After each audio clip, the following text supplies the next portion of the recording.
Howie lets everybody go on defense. Lets 5 great players go on defense. That's why I started the show with. We'll replace him. Wait, and then we lose Carter. And then we don't have Quinion. Then we don't have Nolan Smith. And, like, people are still expecting the defense to lead us to a win. Welcome in, everybody, to a Football Friday edition of Birds 365 here on JAKIB Sports. I'm your host, Zander Krause. That's my co-host, John McMullen. We are live with you after one of the worst losses I've seen the Eagles take in a very long time. They lose 34-17 to the lowly New York Giants. Jackson Dart, Cam Scatteraboo, Brian Dable, and the rest of them ran all over the Philadelphia Eagles last night, played all over them, did whatever they wanted last night, dropped lowered shoulders. They did what they wanted. Johnny Mac, how you doing on this Football Friday, my friend? Yeah, I'm doing well, relatively well. After driving back, got back at about 4 a.m. So, but we're here. We'll get through it. Thank God Jeff Kerr's getting up to talk about he wants a vent. I'm sure some Phillies venting as well. A lot of ways, hey, I think the Phillies losing kind of takes some of the sting off the Eagles. And from that standpoint, I think they'll enjoy some of the shadow they occasionally, very, very rarely get. But yeah, when you talk about this era where they've started all the winning, this might be the worst loss. From the standpoint of, I'm trying to think, obviously they barely lost last year. And when they did, it was early in the season. And it was before they shifted gears to how they play now. And if you want to go back to 2023, obviously you have the 49ers loss, which sort of highlighted the deficiencies of that team. I don't know if I look at it to that point where it highlights the deficiencies, but I do think it highlights maybe the attrition that I think a lot of people just overlooked in the offseason. And you brought that up last night on the postgame show, the Temu offseason. Yeah. You don't replace guys. I was stunned pretty much. I talked about it all the time. I was stunned. People, Milton Williams, not that big of a deal. Josh Sweat, not that big of a deal. Darius Slay, not that big of a deal. I was kind of stunned at the reaction. And I think a lot of that is tied to the belief in Howie Roseman, which, Howie's still the best GM in football. Just, not, but people assume everything is correct. And, why are you giving up 2 draft picks for Tank Bigsby? I don't know. The only point, I'm not picking on Tank. Well, I am kind of picking on Tank, but I only bring that up because the assumption that everything, what a move. No, not what a move. And some of these decisions to rely on whether it's Temu players or whether it's questionable trade pickups, etc., are not working out, at least to this point. No doubt about it, Johnny Mac. The Giants had their way every which way last night, offensively, defensively. I mean, the Eagles, look, I know you put it more on the defense, and I agree the defense was not good last night. Another second half of football, John, the offense doesn't score a point. I mean, the last time they scored in that game, one of our viewers brought it to my attention, and I knew but reminded me. The last time they scored in that game was the 4 straight tush pushes, which is basically knocking on the league door. Hey, ban this play, but I'll take the score here. They didn't score again. I mean, yeah. I don't know what is up with the streakiness of this entire team. It is the weirdest thing. I don't know if it's Super Bowl hangover. I don't know what you want to call it. I don't know what it is. Well, yeah, I mean, anytime you don't score against the Giants and, you were down in the red zone and they had been 14 of 15 in the red zone, you're like, well, they're going to score here and make it a game. And all of a sudden you got the near pick 6, which was just a poor throw. I mean, it was just it was an out and it was thrown inside and Jalen Hurts after the game called it a bad ball. That's what it was. I mean, it was a bad ball. That turned that second half on its head when he missed that throw. 100%. Yeah. I mean, big turning point. They are human beings. It's Yeah. not always going to be perfect. And that was a bad ball in a big situation. And it really essentially sealed the game. I mean, that was it from that standpoint. But um, sometimes these things happen. But I think overall, I did maybe the only one, but I did see some slight positives in the offense. I didn't see a lot of positives from the defense absent Jalen Carter, and then they lose Quinyon Mitchell, and it's like the whole world collapses. And that's a hamstring for a corner. Yeah, and you said it on halftime show, John. If there was any thought he could come back, they would have been massaging it. He immediately sat down. I don't know. I don't know. I'm not a doctor. I'm not going to insinuate, but that to me, just by reading the tea leaves, would say, yeah, it's too bad to come back today. We're not even going to take a look at it. And if it is that, how long does that mean? A couple weeks? This week? Couple weeks at least. If it's just a run of the mill hamstring, again, it's worse for a corner than some other positions, maybe offensive line or things like that. But you gotta be able to run at a high level, and if it's a full hamstring strain, I find it very hard to believe he's going to be back, even with the extra time this week, upcoming week. And you're that was against Wandell Robinson and Lil Jordan Humphrey, with Adoree Jackson, Kaylee Ringo out there. Week 7, it's Justin Jefferson and Jordan Addison's back.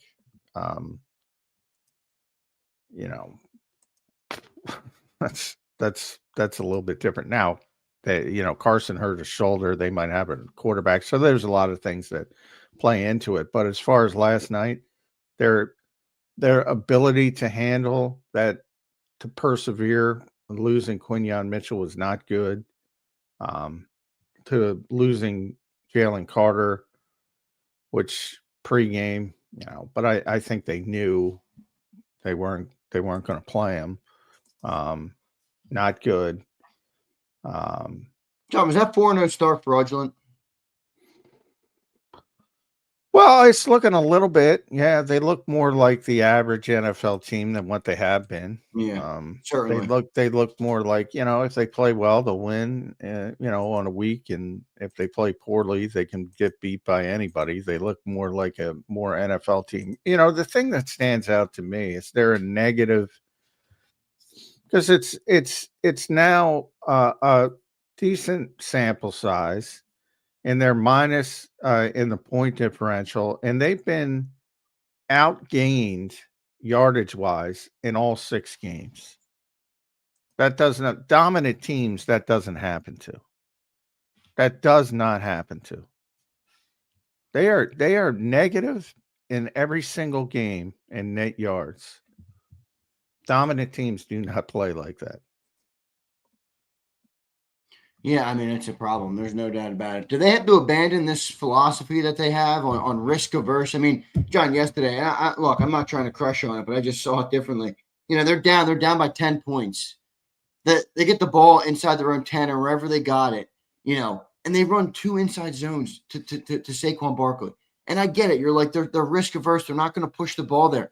If you're not going to push the ball there, down 10 going into the fourth quarter, when are you going to push the ball?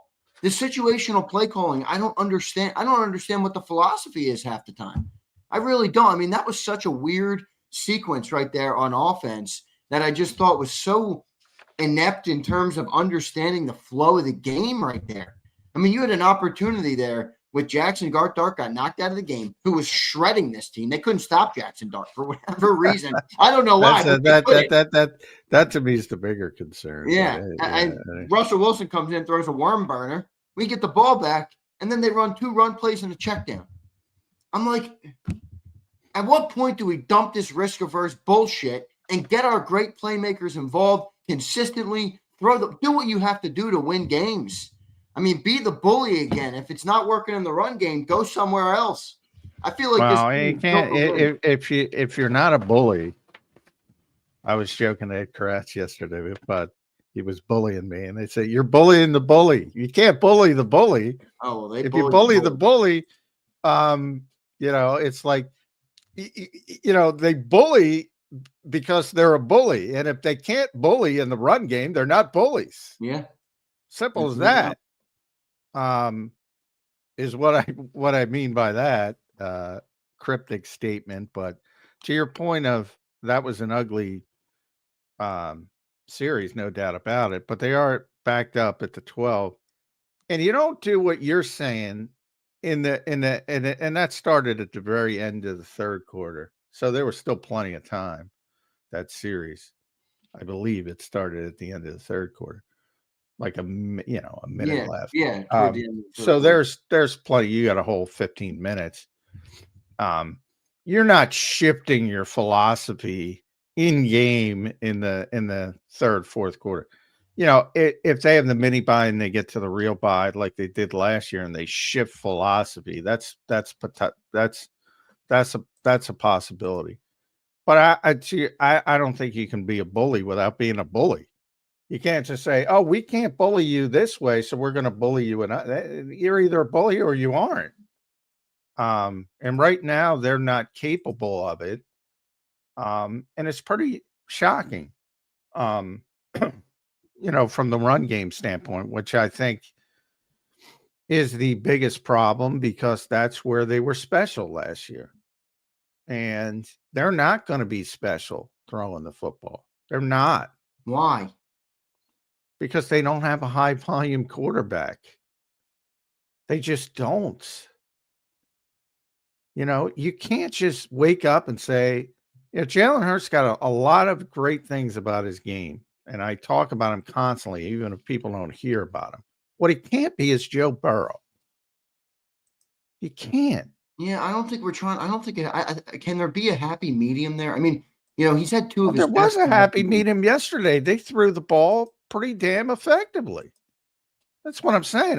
If I look at anything positive from that game last night, and there's not much, but all the positive is on the offensive side, not the defensive side, not the special teams that can't even catch a kickoff. And they bench tank Bigsby and AJ Dillon can't catch a kickoff. How hard is it to catch a damn kickoff? If there's anything positive, and there's not a lot of positive, it's the passing game. Jalen threw for 283. Part of that is circumstance, but Dallas Goedert. Most of it was in the first half, so it's not even, Dallas Goedert catches 9 passes, another touchdown. AJ's up at 680. Devontae's having a decent game. Devontae should have had a way bigger game there. 90-yard touchdown left on the board. I know you're right. They're human. They're not going to hit them all. I didn't want to beat Hurts up too much, but you got to make that fucking throw, man. You got to make that throw. Yeah, well, that the bad part about that is he was so wide open. There was room for just leaving it up there, for a long time and being super, super cautious because nobody was near him. And instead he tried to throw it like a normal deep ball, which you have to hit and drop in the bucket. And so, you hope you realize that in the moment, but it's just easy to say. We can see he's wide open, but it's not quite as easy when it's live, but and going a million miles an hour. But yeah, I mean, that's a throw typically he's going to make, and typically you should make. Yeah, unfortunate stuff there. What about the interception, John? Red zone interception, rare interception for Hurts. Doesn't push the ball a lot, so he's had low interception numbers. Obviously, I think he had 305 straight attempts, a franchise record, which is great. But when you're not running this high-powered pass, or you're not even trying to run a complex passing offense, it takes a little bit of it away to me. They don't put the ball in harm's way, and they're very adamant about that. Well, he put it in harm's way there, John. He had A.J. Brown running in the end zone wide open. I know I don't like to play that game either because you don't know what the progression read is. I get it, but I'm pretty sure the second read in that progression was A.J. Brown about 5 yards to the right of Jahan Dotson, who was walking into the end zone wide open, and Jalen he stared at Dotson, John. He stared at him from the minute the ball hit his fingers. And I forget what the Oh, name. AJ kind of talked about that. That was evidently zone coverage on one side, man on the other. So they read man. They probably read it right. I'm guessing here. They probably read it right. And if the throw's on the outside shoulder where it's supposed to be, it's probably a completion or at the bare minimum, an incomplete pass. It's just a bad throw. And Jalen, to his credit, said bad ball. It was a bad ball. It was a bad throw. You don't throw an out inside and give the cornerback an opportunity. So, but from the standpoint, yeah, I'm with you. I don't, guys are running open when things are, I have to be very cautious with that. And it was pretty evident that AJ wasn't that upset after the game. So I think there was more going on than people realize. And yeah, I don't think he's allowed to be upset after a game anymore. Well, yeah, never stopped him before. So yeah, it's true. A little buffer period though. You got to give it like a couple weeks before you can be upset again. I just don't get I get it, John. Your take on the defense. They were terrible. I mean, they really were. They couldn't stop a nosebleed, but they got destroyed by Jackson Dart and Cam Scatterboo. No, but this is my problem. We got a $50 million defense. We talked all offseason, John, about how he lets everybody go on defense. Let's 5 great players go on defense. That's why I started the show with. We'll replace him. Wait, and then we lose Carter. Then we don't have Quinion. Then we don't have Nolan Smith. And people are still expecting the defense to lead us to a win. The Eagles scored 17 points on the New York Giants. When is I'm not expecting and lead the team to some victories? Is everything on Vic all the time? Well, I think you can't have it one way and then completely reverse. I said you have to persevere better. Anytime, I say it all the time, you lose players like Jalen Carter, Quinion Mitchell, Nolan Smith, even if you want to go, you're not going to replace those guys, but you have to persevere. I got news for you. The reason Jackson Dart is playing is because, they benched Russell Wilson. The reason Cam Scatterboo's playing is because Tyrone Tracy got hurt early in the season. Now, obviously, those are different levels of players. But everybody's got injuries, and other teams are persevering better than you.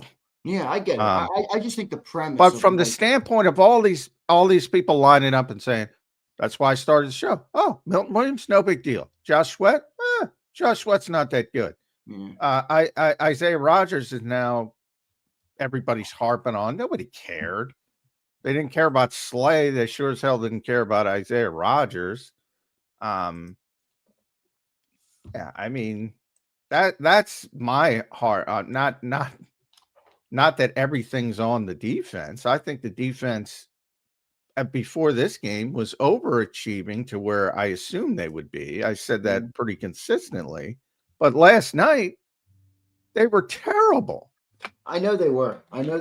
I'm not trying to say that they weren't terrible. There's not Ole Miss and Arizona State out there, and Jackson Dart and Cam Scatterboo are destroying them. Destroying us. Come on, man. Come on, John. That's what I'm saying. That's why I'm not giving the defense a pass, because everybody's upset about the offense. It's like we returned to all these starters on offense, and it's like we're complaining about the defense. I get it; they sucked last night, but again, if you told me at the start of the year you'd be missing these guys, and I agree with you, John, you got to persevere. But like you say, sometimes it's just the reality of the game. If you told me we were missing those guys on defense, I'd be like, yeah, it's going to be a tough week. It's going to be a tough week. And we're still no one the offense that returned 10 of 11 starters, the high paid offense, everybody's paid. Everybody keeps telling me we're not built to pass the ball. I'm like, is there a team that's better built to pass the ball than the Eagles? No, a million. There's only 32 teams. There's a million better to throw the football than the Philadelphia Eagles. John, quarterbacks would drool out the mouth to play in this offense. Well, then go get a different quarterback. Is that the problem, though? I mean, is that If what you it's want boiling down to? If you can't run the ball, though, is if this you what it want looks like? a high volume passing offense, go get a different quarterback. I'm not saying I want that offense. I want to be able to win games if your defense can't win every game for you. Is the only answer to that a high-powered passing offense? Well, I just would disagree with the notion that we're not built to pass. they, I mean, they can't Baylor run the football. Where's the evidence that they're built to have a high octane passing offense? A.J. Brown, Devontae Smith, Dallas Goedert, and the offensive line. I mean, I'm talking about games on the field. On the field. Where is this evidence? Where is it? People make it up. Even the NFC Championship. It's not made up. It's not made up for in delusion land. It's made up because the talent on this offense assembled is the greatest talent the city has ever seen on the offensive side of the ball. We put up 17 points from the Giants, and everyone's talking about the defense. It's like, I get it. The defense sucked too. But at what point do we look at the offense, the talent that's assembled, and say, hold your weight, carry your weight? They don't. And it's just like if they can't run at all, that's it. They're not going to have a good day. Well, I mean, they're built to do that, and they aren't doing it. So, I mean, you don't just wake up and say, all right, we're built to do this, but we're not accomplishing this, so we have to do this. That's not how it works. And right now, how they're built to play football, they're not running the football to say the least. I mean, Saquon Barkley had maybe his best game of the year statistically, I think. Did he have a better game? I don't know. But he's up to 3.4 yards per carry. I mean, last year, you're talking about the best rushing attack in league history. And the best rushing season by an individual in league history. Yeah. And now you're talking about 3.4 yards per carry. And that's how they're built. They're built on the foundation of that offensive line and Saquon Barkley. And when that's not working, you don't just turn on the other switch and say, all right, we gotta do this, and we gotta be more like a typical NFL team, when I haven't done that for well over a calendar year now. I mean, again, I bring it up all the time because of what happened, and you win the Super Bowl. That the high point throwing the football was Pittsburgh at 290 last year. That was the high point. Well, last night they threw for, what was it, 283? I mean, yeah, that's. I mean, if we're only including last year, then yeah, I mean, that's what it looks like. But Saquon Barkley showed up. Well, I'm including since they shifted to how they play, which was last year, week 5. Right. And my premise is becoming now, it's time to shift off that. That is not working. Our offensive line is not the 2024 offensive line, everybody. I know we love it. It's gone. It's never coming back. You'll never see it again. Mekhi Becton's hurt in LA. Cam Jurgens had back surgery, and Landon Dickerson is out right now. The way they played football last year is not sustainable. All the offensive line is destroyed. Lane Johnson was talking about playing 3 years. Now he's like, this might be it for Lane. I mean, well, that's true. So it's gone. So at what point do we look and say, all right, we got to adapt? I mean, again, we went to the Super Bowl in 22. Now, I know we ran the ball, but it wasn't the only way we could win a football game. Now, if we don't have a good run game, the offense is just, okay, 17 points. That's it. That's what we get. I don't get that. It doesn't compute in my damn head. Well, maybe they scale back in the mini bye week, and maybe they start to shift how they play. That's what you have to hope for if that's how you want. But you don't just do that in the third quarter of a game. That requires a change in philosophy, how you practice, how you execute things, and you don't just wake up and shift. like the people who think, you're calling plays in the backyard. You don't run what you don't practice. Yeah, I get that. I get that. That takes a whole philosophy change. And if you go back to pre-Saquon Barkley and you go back to, when they had a good running attack with Miles Sanders and DeAndre Swift, but it wasn't to the level it was last year. They were more balanced, they were better, and you had those games where you threw for 300 yards occasionally. Not a ton, but occasionally. And you could win games those ways. But right now, they don't play that way, and they haven't played that way for a long time. Now, will they shift? Maybe. I mean, they don't have a ton of time, the mini buy. I think that's more of the actual buy.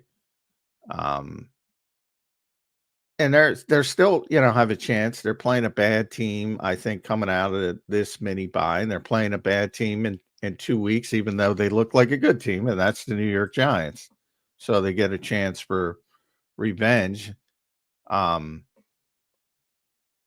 So, I don't even think that the schedule helps you from a standpoint of, we got to fix this, because I don't think you see daunting opponents in the short term. But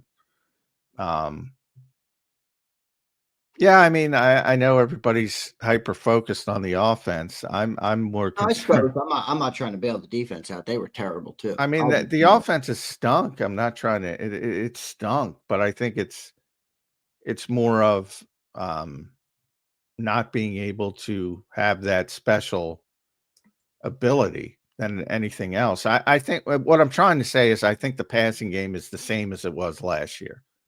The running game is the difference. Yeah, the running game and the offensive line. And it's like, you can't play that way if you don't have the same offensive line. So at what point are we just going to, let's beat the square peg into the round hole? We want to be the running team. That offensive line is gone. Well, man. I think they want to be the bully and take advantage of Saquon. And right now they're not being the bully, and the bully's getting bullied. Which is always interesting when that happens. Because, the old adage is stand up to a bully. And if you do, what do? Not often. Sometimes they beat the shit out of you. But, sometimes they say, oh, God, I didn't know you'd stand up for yourself. And that's what yesterday was. Yeah. They got bullied. John, we'll talk a little bit more about the defense. We'll talk about everything today. We got a 2-hour show. I want to thank everybody for all the super chats. We'll get to all of them. Don't worry. We're supposed to have Jeff Kerr. I sent him the email, so we'll see if he joins in. It was a late night, I think, for everybody involved last night. But overall, I'm feeling pretty good. Get up, Jeff. Angry. I need help. I said, John, I went to bed angry. I woke up angry. I had about 2.5 hours of sleep last night. I woke up pissed off. I'm like, what the fuck, man? But keep rolling on, John. I want to talk to you about something, and you kind of pushed back on me in the postgame show, which is fine. I'm not going to ask you to have the same opinion I do on it. But watching the game last night, one of the things that was, I think, most upsetting for the team was it really did look like they gave up, John, from the audience. Now I'm not going to force you to say they didn't have effort. I understand you don't like to talk about those things, but. Well, there was a lot of people who saw what I saw. Kirk Herbstreit with 6 minutes left on the game. John said the Eagles have given up. I mean, it was ugly. Did you not see any of that? What's your? I think there's I think there's different. I don't think that. I mean, when the game's clearly over, I mean, there's a human nature aspect to it. So I'm not talking about the last. Once the interception happens, I think there's a realization that it's not your night, and I think human nature takes over. But the effort talk, to me, that's low hanging fruits. Like, again, when he intercepts that ball, I said immediately pick six immediately, and Saquon goes and chases him down. Is that lack of effort? Saquon's one player, man, on a 53-man roster. Come on, I'm not using that to bail everybody out. Well, I mean, when somebody gets wiped out on the defensive line because they're not equipped to handle a bullying attack, like when Zach Bond gets run over by Cam Scatabo. Yeah. They Is all that a do. lack of effort? Have you not seen enough from Zach Bond to know he's out there trying? I get it. So I just think that's low hanging fruit to say lack of effort. Like I don't think you abandon a team that's won 20 games, 20 out of 21 games, and they have a little bit of a stretch which is ugly and say, oh, they've stopped trying. Like I don't believe that for a second. Well, I was just talking about one game. I mean, it's just that game. I'm not looking at it from a macro or anything. Yeah, I don't believe that, and that's why I don't talk. But not to say it never happens, and it usually happens with individual players, more than a team view. Other than what I just said, the natural human nature of when a game's over, it's over. You know it. You feel it on the field. Yeah. And certainly at a point that happens. But yeah, I just, and I don't know, Dan played. You can ask Dan. I'm sure you did. I don't know Yeah. what he said. There's a lot of times you're trying and you just get overwhelmed. And people aren't used to seeing that with this team. So I think the easy answer is they're not giving effort or they're not trying. You'll know if the coaches see something and are not giving effort because they're not going to play. And it's not as an example with Tank Bigsby, not that he's not giving effort. He's just, you can't keep flubbing kickoffs and be out there as the kickoff returner. I mean, you'll see changes if guys aren't performing up to their level for whatever reason, whether it's that or it's effort or something else. You'll be able to tell.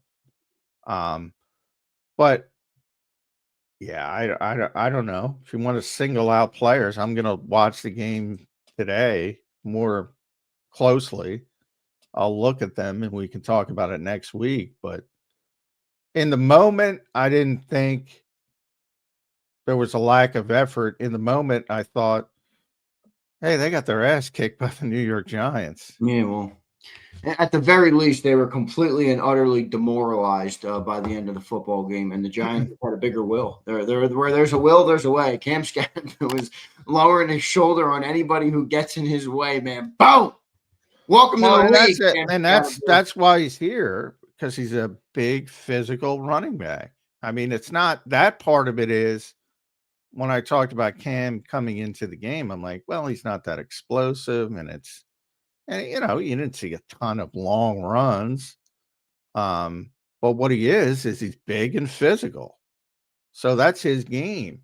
Yeah. And obviously he had a very, very good game, 3 touchdowns and they had so many third and shorts.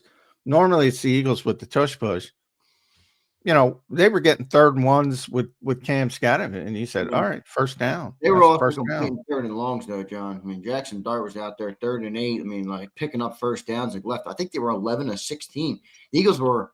Let me get one that. of 1 of 9. Yeah, 1 of 9. Yeah. 1 of 9 on third down. The Giants, I believe, were 11 of 16. So they converted, no doubt. I mean, that's a lot of times what the game comes down. Well, they did a bad job too with Jackson Dart.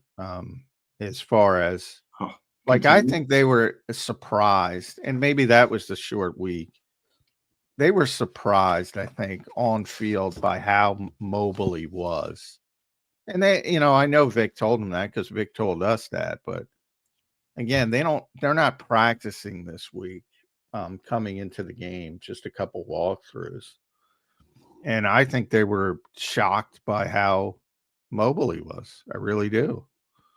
Because early in the game, especially, he's extending on their first drive, their first offensive drive.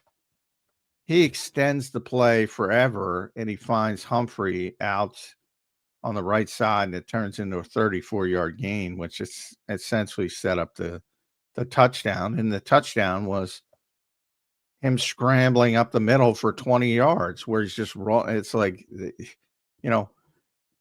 maybe there should have been a spy. And certainly the adjustment should have been made from those early.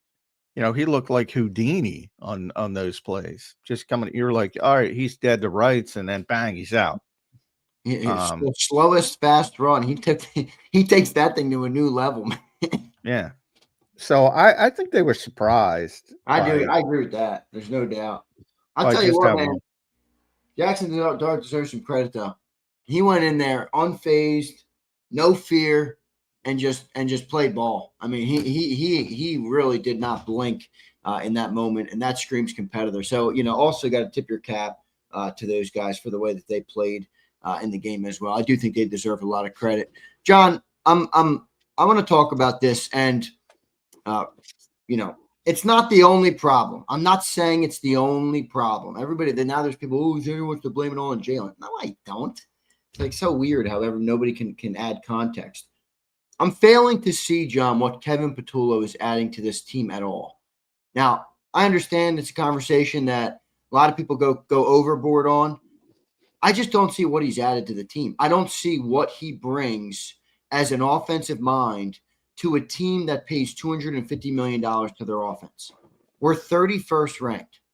Like, in theory, are they okay? He's not going to do everything. He makes the team a little bit better.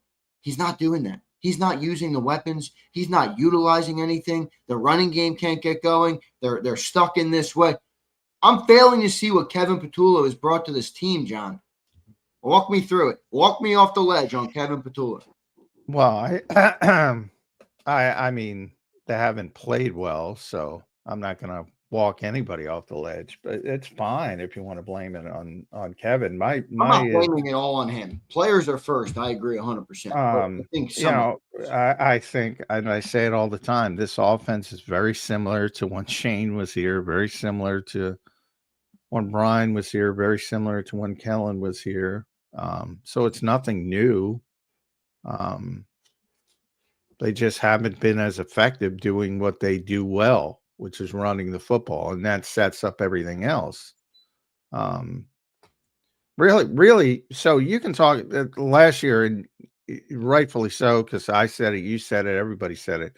They're not going to have another year where you're going to have Saquon rush for 2,504 yards. It just doesn't work that way. It's not going to happen. Even Saquon has said it. It's not going to happen.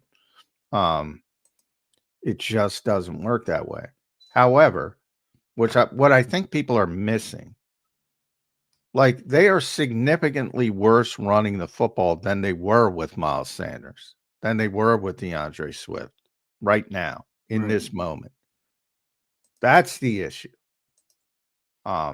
Which would be offensive line, right? I mean, I don't think it's Saquon. Well, I think it's a host of things. I think it's injuries on the offensive line mainly.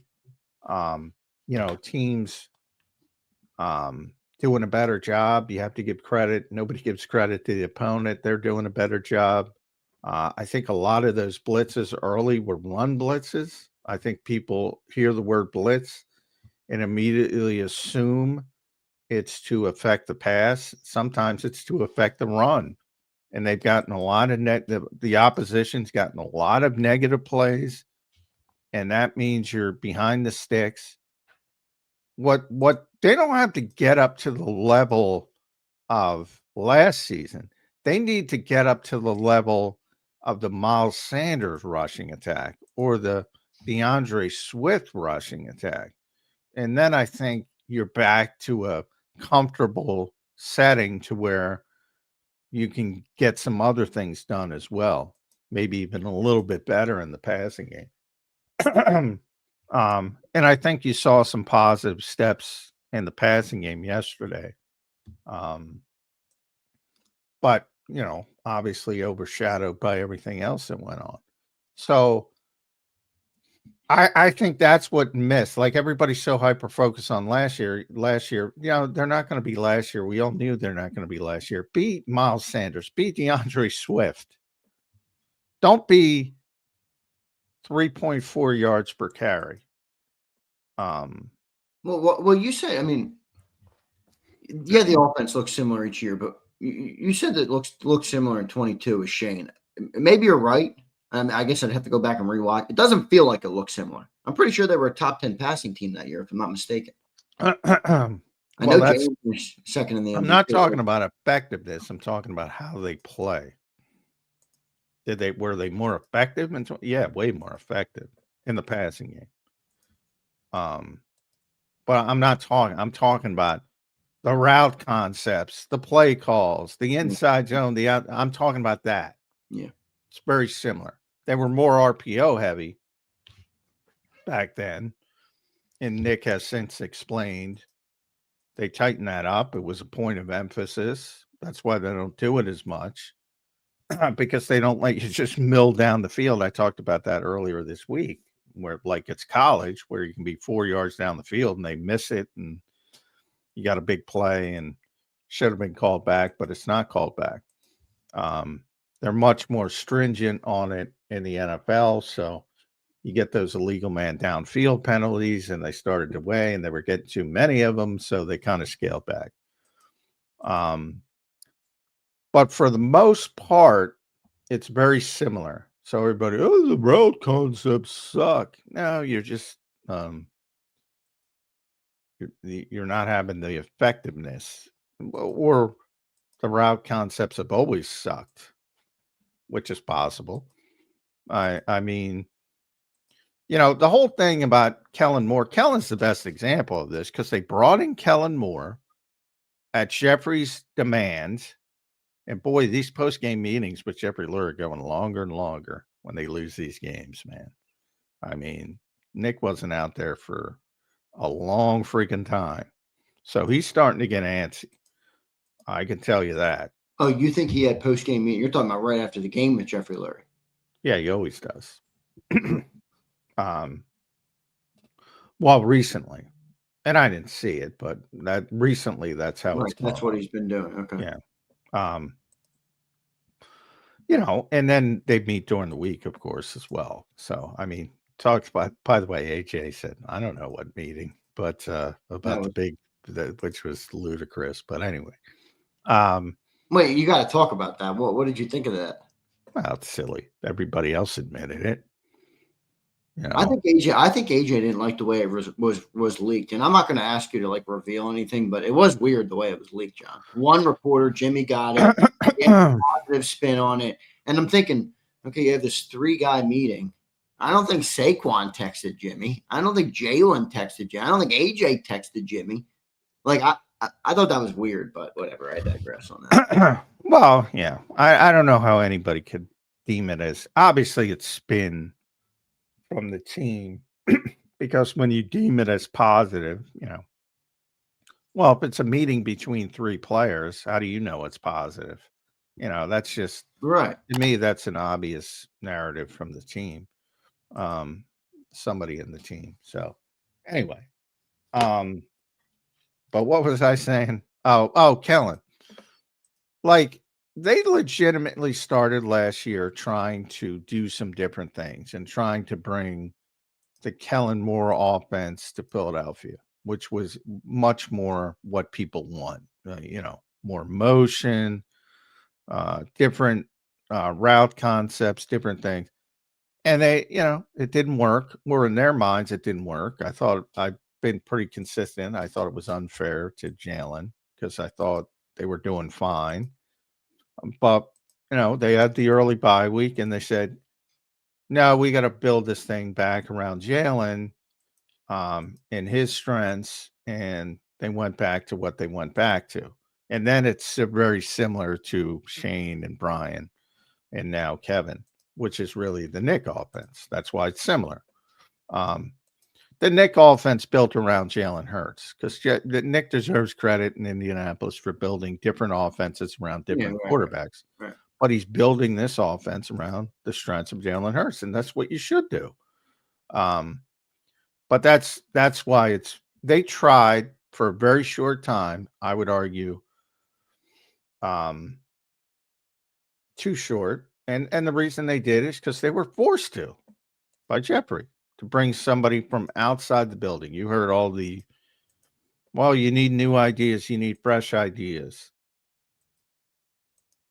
Well, turns out they didn't. but they tried, and then they could go back and say, well, it's not working. Even though it might have been working, you didn't give it time to work. Who knows if it would have worked? But it is what it is. And Kellen, they win the Super Bowl. Kellen gets a head coaching job, and now he can go back, and I'm sure he's running his offense in New Orleans, and everybody's happy. He's got what's his name throwing the ball 40 times a game. Spencer Rattler. He beat the New York Giants a week before the Eagles couldn't beat them. But I'm sure everybody is happy from that standpoint. But you know, they tried for a very short period of time and they gave up. But nobody cares because they won the Super Bowl. But they gave up. Let's make no mistake about it. So brutal start. Brutal game last night. John. Yeah, last night. At what point do they look and they change the approach? Because this year's team is not going to be able to play like last year's team. The bye week. I mean, if they're when is the bye week? Week 9. I got to look at the schedule. But that would be similar to last year. That's when you can potentially make some serious changes. They'll look, they have some extra time. The coaches will work extra, but obviously the players don't. It's collectively bargained. These little mini buys, they get the weekend off. So it's not like they're out there practicing more. You're not allowed to do that. So for people thinking that's not really gonna change, but the coaches will certainly do extra work. But there's a limited amount of time, and I'm not sure that you're going to go into 2 opponents that you should beat if you play okay. But again, that's the same thing that happened. But if you lose at Minnesota, then I think crisis mode is hit full-fledged. And obviously, if you lose again to the Giants, yeah, everything's on the table at week 9, which is the bye week. Because remember what's coming out of the bye week. Yeah. Lions, Packers. Yeah. Packers first, then Lions. And you're going to have to score some points, at least to beat the Lions. You might have to score some points to beat the Bears, for crying out loud, the way this defense looks right now. Yeah. The Dallas Cowboys, too. But I think Jalen Carter will be back next week. Yeah, that's true. Well, I tell you what, somebody tweeted me, oh, they wouldn't be better with Carter. He wasn't good anyway. I'm like, dude, this defense, you don't see the difference in Jalen Carter. Come on. That's not, boy, he isn't. I think a lot of people expected a lot of things out of Jalen Carter and Defensive Player of the Year. But if you didn't see the difference without him, that's one of those where you can't help the people. So, yeah, he makes a big difference. There's no doubt he makes a huge difference. All right, John. And he'll be back out there next week. Yeah.